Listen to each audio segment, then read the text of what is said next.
So he still doesn't know fully what He you knew had been through, like the details. details. No, he knew that it was, abuse for sure, but he didn't know the details. And it was one of those things where it's like, this happened to you and it's been suppressed for so long that you just don't bring it up.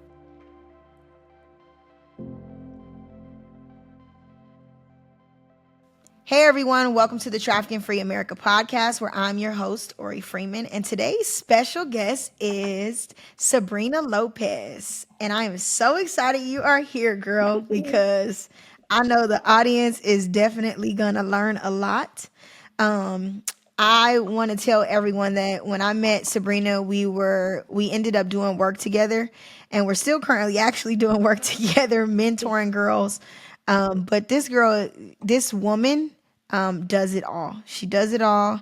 I am inspired by her discipline, which was a really great word because she's doing it all, and her consistency and all that she has going on. So I wanted you all to meet her and just learn from her, because I know that we might have audience members that might not just be, that have lived through some traumatic things, but are mommies, and wives. And so, Sabrina, what you want to share with the people today about you, girl? Who are you? Yeah, well, thank you, Ori, for inviting me on. This is always exciting, just so that as Survivor Sisters, we come together to make sure that our voices are heard. So I appreciate this so, so much. So a little bit about me. Where do I start? So let's see. I was born and raised in Massachusetts. In Massachusetts, I ended up um, being exploited when I was 13, and at the age of 15, I found myself pregnant, confused, lost, had so many questions, um, just trying to navigate, what happened to me, trying to make sense of it, but then also putting all of that trauma, everything that I went through in the back burner, because now my new focus was I'm now a teen mom, right? I gave birth to my daughter at 15. Um, and in that stage, in that season, right, where I found out I was pregnant, I remember my family trying to make sense of it. And the only thing I can tell them was I knew Mm, that I was in a bad situation. I couldn't really explain what happened to me, right? I knew I was being abused. Um, and then I found them like trying to judge me for it. You're never going to be, you're never going to graduate high school. You're only going to be, Hispanic teen on welfare. You're going to be living off of welfare for the rest of your life. And then it was just like how are you going to do this? How are you going to do that? So it was more shame on top of whatever mm, else I was dealing with. And I remember in that stage of my life, like my mom and I were fighting all the time. We went periods without talking. My mom literally had to go on a vacation that was only supposed to be 3 days and ended up leaving for 2 weeks without letting anybody know because she was so upset. So then that added on to the mm. shame, like, wow, my mom can't even look at me because, I'm pregnant. And I remember all of that. Like, I just used all of that as my motivation to Mm. make sure that I was going to be the last person that said, I told you so, not them telling me what I was going to be, right? From my trafficker, now that I know I was in a trafficking situation, I was given all of the titles. You're a hoe, you're a slut, you're this, that, and the third. And then now getting it from my family that I'm just going to be your typical welfare recipient, that I wasn't gonna graduate, all of that. I used all that to fuel me. And when I tell you I worked my butt off, I graduated early. So I graduated a year early. Um, my mom, after my daughter was born, she was still very supportive. Like she was supportive, but it was to an extent where still disappointed, right? So when my daughter, was born, I felt like my mom was trying to play that role. Like you're Mm. 15, that I'm the mom. So my mom was trying to play the mom for my daughter. And I was like, it's not happening. So then more issues develop, right? Now me and my mom are arguing about who's the mom, Naturally. as I'm trying to navigate high school and all that. But needless to say, for the majority of that situation, my family was very supportive. So I was very grateful about that because they although they were disappointed, upset, and confused, they never turned their back. And I think that was a huge part of where I'm at now. But yes, I graduated early. From there, I just started working. It was like grind time for me. There was no time to sit and think about the past. It was like me and my kid. And that was what I just focused on. Um, and it was hard. Like, it was very, very hard to avoid, like, to suppress all of that trauma, because then now, fast forward, I meet my husband and I start dating. I think my daughter was about like 1 or 2 at the time where we started dating. And now my trauma is starting to, surface, and it's messing in my relationships. So we're navigating. Now, how old are you at this point when you meet your husband? So my husband and I, we go way back. So I've known my husband from so oh my gosh, so his cousin is my cousin. They have a child together, so I've known him for such a long time. But we started, like, we Okay. reconnected and we started dating right when I was about 16 and a half. um Okay. and since then, like, we just been strong. It's been, my husband has known me longer than, or literally half my life, honestly, because we've been together since Hmm. then. um but yes, my trauma and everything else, like, just navigating, like, his past and what he's been through, and then we're a blended family, so he also came in with 2 other children.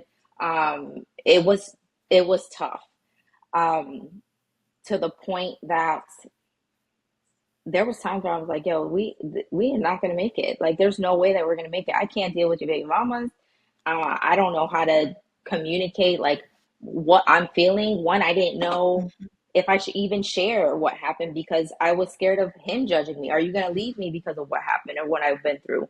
So I think it was around the time we got married. So we got married when I was 21. Um, And at that point, we already had like 2 other kids. So now I have 2 stepdaughters and I have 2 kids of my own. Um, or no, 2 stepdaughters and I have 3 kids of my own. Yeah, you got So 5. You got five yeah, so we kids. had 5 kids at that Woo. time, and they're all girls. Okay. So At 21. at 21, yes, at 21. And it was hard because we're dealing with, again, we're a blended family. So we're dealing with pickups and drop offs and just trying to figure all that out. Um, I remember that time we were also planning on moving down to Florida because we're both living in Massachusetts, which is so triggering for me. Like, I couldn't move Mm. in my healing or just make sense of anything, because I would always pass by the places that where I was trafficked out of, which was, one of the trap houses that was honestly like 2 streets over from his parents' house. So it was Wow. hard. Anytime we went up to visit his parents, I'm literally driving by the house. So I was always on like in survival mode. I was always had this like face on, because I just couldn't. I couldn't breathe. Like, it was like, it's too much. It started to confide me. So um, fast forward, now we are. My husband is starting to go to church, and he we're in the middle of planning, Oree, to move down to Florida. Okay. I'm telling you, I'm pregnant at this time again, and we have everything packed. We're probably leaving in a month. Plane tickets are packed, our apartment is set down here, deposits are paid, like everything. Okay, movers, everything. And he decides to come home one day from church. I wasn't going to church with him at the time because he was going to a Spanish speaking church. And yes, I'm Hispanic, but I'm, I can't even count myself as Hispanic because they just talk so fast. So I couldn't really understand anything they were saying. So he went to church. He came back and he said that he received a message from the Lord, basically telling him that he can't go to Florida. So I was like, what you mean you can't come to Florida? We're about to be due in a month. Okay. We are leaving to Florida in 2. And I think at that time we were gonna get married first, then go move, then have the baby, then move to Florida. So it was like all of these things were, happening. And He was like, no, I can't go. Lord said, no, I can't go. I said, well, when are you finding let? Like, is he going to send you a letter? Like, is he going to let you know? Like, is Jesus Christ going to come down himself to let you know when we're ready? He said, all I know is that I can't do it right now. So now we're arguing, fighting. And um, one day I decided to go to church with him. And I received a message from one of the missionaries. So this missionary was coming from like, I think it was either Puerto Rico or Cuba or some other place. So I knew that this wasn't like a setup. I knew that what was about to happen couldn't have been pre-planned, right? Because this person did not know any of us. He didn't know my story, he didn't know anything. And remember, my whole point was I didn't want to go to this church because I didn't understand Spanish. So I'm there pregnant. And I'm just like, in my own zone, like they're preaching in Spanish, and I had no idea what they were saying. And I remember the pastor, the missionary, pointing directly at me, basically telling me, he started off speaking in Spanish, and then he points at me. He says, God speaks English too. And when I tell you that I just like fell to my knees, because I'm just like, what in the world? Like, where is this coming from? So he's like, God speaks English too, and he's telling you to walk, not run. Because this whole time I'm like rushing Jose, my husband, to like, hurry up, we need to go, right? And that was it. That was the day that I gave my life to Christ. And that was the day that I actually realized that we couldn't have moved to Florida unless we were equally yoked. So that was like super important. And that was the beginning of like everything that we're starting to build. Because as soon as that happened, Oree, I want to say a week later, not even, I want to say a couple days, we get a call from the apartments down in Florida where we were supposed to move, telling us that the apartment that we were supposed to move in, they can't give it to us because it was infested with roaches, but there's going to be a brand new model like across the street that would be ready in like 2 weeks. So I'm like, okay. So we have a new apartment. Never seen it. It's just brand new. They just built it. So we're trusting that that's the case. We didn't have to pay for our flights, like no extra out of pocket because everything got postponed now. So our flights, we didn't have to pay anything additional. Everything that we had planned, it was just as simple as a phone call and changing a date. And I was worried that it was going to cost X amount of money, that, we were going to lose out on the deposits and our house. And none of that was affected. If anything, it was better, bigger and better, right? So we moved down to Florida and everything is great, right? Like we had no issues, but I felt like that was the biggest thing that we needed to do was we needed to be equally yoked and married before coming down instead of just doing things our own way. So we're in Florida, and now again, it's your typical stuff, you typical issues within a marriage, trying to figure things out. And now I'm feeling a little bit more comfortable, and that's sad because we've been together for 6 years at that point, 6, 7 years. Um, It Comfortable enough. takes time. It does. It does. Comfortable enough telling him about like more in depth and details about what happened to me. Um, So he still doesn't know fully what he you knew had been through, like the details. details. No, he knew that it was, abuse for sure, but he didn't know the details. And it was one of those things where it's like, this happened to you and it's been suppressed for so long that you just don't bring it up, right? It's like, okay, if Yeah. it's out of sight, out of mind, like why am I talking about it? But there were things in our relationship that started to come up that were triggering for me, especially like intimacy wise. It was very, very triggering for me, and he couldn't understand. He kept bringing it back to, well, you used to be this girl. Like this girl used to do X, Y, and Z. And it's like, okay, I'm not that girl anymore. You don't know who that girl was, and you don't know what that girl's been through. So that's where the conversations of everything that happened to me started to surface so that he can understand, because we were just getting to a point where we were bumping heads. And I was just emotionally, like physically just shut down. And honestly, I think it was probably like 8 years at some point in our marriage. I can't remember when, but I got to a place where he's not understanding. There were things that he was doing that was very triggering for me. Um, I was still holding on to like insecurities, because, when we first Mm-hmm. started, there was infidelity and all that. So I was very, very insecure. He couldn't understand me. I couldn't communicate. Like our communication was just bad that I went and I filed for divorce, because I was just done. I was like, it's not working. We can't communicate. You're not seeing eye to eye. You're not respecting me. But I still wasn't digging deep enough to tell him what was going on or what had happened. Um, Yeah. we ended up going to the courthouse, and I remember sitting in front of, I don't know what to call it, so I'm gonna call it a judge. It wasn't a judge. But we ended up sitting in front of the masquerade, I think it's called. Um, and I remember looking at him like, oh my gosh, I can't do this. Like, I can't sign these papers. And we ended up walking out together. And that was the day that we kind of rededicated our lives, where it's like, Mm-hmm. we're rededicating our lives, but we're rededicating to each other as well. So it was like the heaviest of heaviest conversations that I had with him about like what he's done, what I've been through, and it was a promise to each other that we're not going to bring it up. Like, we're not going to keep fighting about this stuff. We're not going to keep hurting each other with this. And the information that I had to tell him, you're not going, not that he would ever, but, you know, I hope it helped him understand. And this is me telling him, helps you understand where I'm coming from.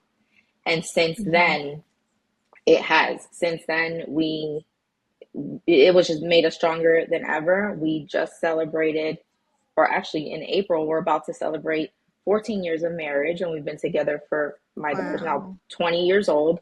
Um, and we had our second, like we did our big, big wedding, our 10-year anniversary. So we did the wedding of my dreams. He made that happen for me. Um, Mm. and I was able to like fully like talk to him about it and share my story, and not only with him but with my family, right? Together we created a nonprofit, called Girls Speak Up, that was birthed in COVID, like through COVID, because you're only forced to kind of think about everything that's happened. So he was my biggest supporter and encourager to, make it happen. Um, so we have Girls Speak Up. It is, under works right now because a lot has transpired. But um, yeah, I think everything that I've gone through and I've been through and where I'm at now has been because I have that supportive person. God has blessed me with my Mm. person that I'm able to walk alongside, that is there praying over me, that is there supporting me, that is um, understanding and not using what I've been through as a weapon to get what he wants, or if his needs aren't met. It's truly just trying to Mm-hmm. understand. So serving me, and being very careful, right? Jose's main thing is making sure that my mental health is okay. Like, that Mm-hmm. is his job, in addition to all of our girls, right? So now, today, um, Jose and I, we have 7 daughters. So we've added a little bit more to the Brady Bunch. So we have seven You have daughters. 7 kids. 7 daughters. 7 kids, girl. Yes. We have 7 daughters. We are working on revamping our nonprofit. I am finishing up my last 2 years to receive my PhD in trauma crisis counseling, which has been something that I've been saying literally my whole life. I want to be called Dr. Sabrina Lopez because everyone else gave me titles, and this is the title that I'm going to give Mm. myself. So, finishing that up, and we have, I mean, our family is just great. We have such a beautiful home. We have two, my fur babies, my dogs are some of my emotional support animals. But again, I couldn't have done everything that I do without Jose. Like, that is my person. Without finding my identity in Christ and then literally following biblically what it says, in the Bible about how a man should treat his home, how he should lead, and then me having to put my guard down, my pride down, and how to be, a Proverbs 31 wife, and how to submit and how to Mm-hmm. serve. So it's chaotic. It is, but again, that discipline is what helps me get through the day to days. Like we are very, very on point with Monday through Friday. We have specific tasks that need to get done. Um, I take self care very seriously, so that on the weekends, I'm just I'm just chilling. I don't clean on my on the weekends. We do that during the week, so I'm not. It's not constantly going right.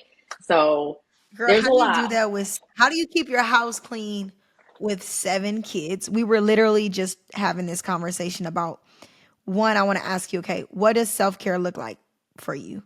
Like what So does it look like? Because I'm struggling in that area right now of just what is it like now? I just be wanting to rest, girl. I don't even want to go get my feet or nothing done. I just be wanting to rest on the couch and watch a documentary or like be take a walk. That's it. What does it look like for you? self care for me, I've noticed that I've internalized it where it's before, when as survivors, they talk about that a lot. Self care, self care, self care. Okay. The pedicures and the manicures and the facials, the massages, those are all great, but those are short term, right? It kind of fixes that itch It's a for, dopamine hit, isn't yeah, it? yeah. It's like a It's dopamine short hit. term and Yeah. it feels good Yep. for that first hour, and then it's just like, okay, you leave the salon or you leave and then you're back at Mhm. home to reality, and it's like, now what, right? So self-care for me is my weekly therapy sessions, my my Pilates, to the point where my husband bought me the whole Pilates reformer so I can do it at home. So in the mornings, that's how I'm in the mornings, the evenings, whatever I have time, I go down, I can just go to my garage and do my Pilates. It's spending it's that it's making sure that on Monday through Friday I'm doing a little bit every day to attend to my house. So now that my girls, I only have two younger ones, now that my girls are older and we have such a beautiful relationship, every like we're all on track, we're all on schedule. So they know on Thursdays we're doing the first floor of our house. Cleaning the downstairs bathroom, cleaning the living room, we're touching up on the dishes, we're doing all of that, right? And we'll do a little bit every day. But as far as like the deep cleaning, Fridays we're doing the top floor and we're doing laundry. And I also will do my grocery shopping on Fridays too. So that by the weekend, I literally, if I want to just lay in my bed all day, that's what I'm going to do, because we have it Mm. scheduled out where this, like, it's a work week. We're going to treat it as a work week. Because how much sense does that make? Well, I'm going to work 40 plus hours Monday through Friday, and then Saturday and Sunday, I'm going to work cleaning my house? Absolutely not. So if I just do a little Yeah. bit every day, then I can enjoy the fruits of my labor. I can enjoy going out to a theme park with my kids, or, treating myself to, whether that's a restaurant or just laying in bed all day, or whatever the case may be, it's that family time. Yeah.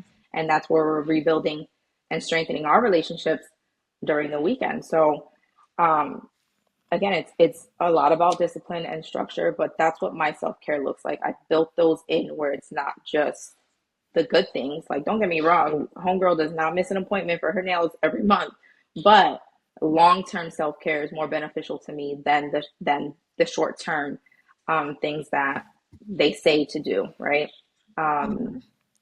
so yeah, I love that's that what. you brought it up because um I literally the other day like I had a hard week and my girl had a like a birthday party. Mhm. And these are the things that people who like, okay, they're talking about this. No, these are you're literally giving someone a blueprint of how to have discipline, how to maximize their time, Yeah. how to do because you're not going to get any more time. So how do you maximize what has been given? It's actually helping me because I'm it like even in this, it's making me think about how I do things sometimes because I'll wait to the last minute for because I used to be a clean like I mean every day to where I get distracted. It's part of my ADHD. But then I'll be like, well, I'm gonna just clean on this day. I mean, the dishes and all that stuff gets done every Mhm. day. But what happens is I be wanting to do a massive deep clean, but then Yeah. it's exhausting. So it really doesn't maximize anything. It takes away my time during that Saturday because I mean I will strip this house down. This whole it'll smell like a chemical bomb in here. But when really it could be throughout the day. And I had to learn that now having the bonus kids. Now I'm like, oh no, no, no, no, no, no. Y'all old enough to get the cleaning. And so you're already giving somebody like practical things on how to help them. What does discipline look like?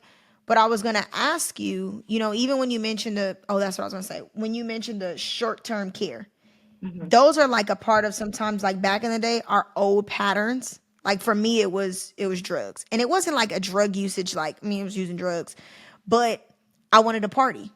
Yeah. And that was because whatever I needed to feel. And so more recently, I was gonna go have adult time, right? Like just with my coworker for her birthday. But I was like, oh, I'm gonna get to be around the adults, no kids.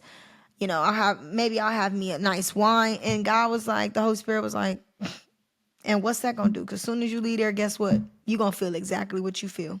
Yep. Versus coming to me, getting filled up by me, doing something that you probably want to do around your home that's gonna make your mind feel better, clearing off that counter because it's gonna make your mind feel better. Yep. And I did, and it's so funny you brought that up because I literally was like, it's like a dopamine hit. Even when I got my fiance wanted to get my feet done because he knew I was super stressed. Like he was just like, honey, I want to get your feet done. I don't want my feet done. How about you help me clean my dishes? Right. I don't want my feet done right now. That ain't gonna make. I don't care about no feet right now. My feet about to be in boots for the winter. But I had to learn how to communicate that right because that hurt his feelings. Because he was like, he wanted to just take care of me. Exactly what you said for Jose. It's like, let me take care of my fiance. Let me make sure her mental is right. And all I see is, you can use that money for a cleaning service.